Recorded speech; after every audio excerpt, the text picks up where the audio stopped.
Naik tangga sikit je, lutut dah rasa tegang, berat sampai jalan pun jadi tak selesa. Sebelum tu, tekan button follow dulu dan komen lutut kat bawah. Bila lutut rasa tegang, masa nak naik tangga ataupun turun tangga, itu tanda sendi dah mula haus dan juga pelincir dalam sendi tu dah makin kurang. Bila kurang pelincir, setiap pergerakan kita tu akan rasa ketat, berat dan cepat sakit lah. Okey, sebab itulah kita kena support dari dalam dengan nutrisi yang betul.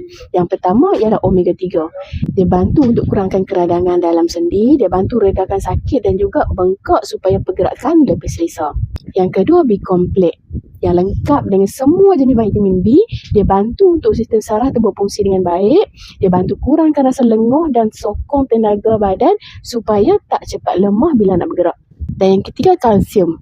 Dia bantu untuk kuatkan tulang supaya struktur lutut tu stabil bila nak tampung berat badan. Okey, bila 3 vitamin ni cukup, sendi lebih smooth lah, kurang rasa tegang dan juga lebih mudah nak bergerak. Nak dapatkan 3 vitamin ni, komen lutut ataupun terus klik link di bio kat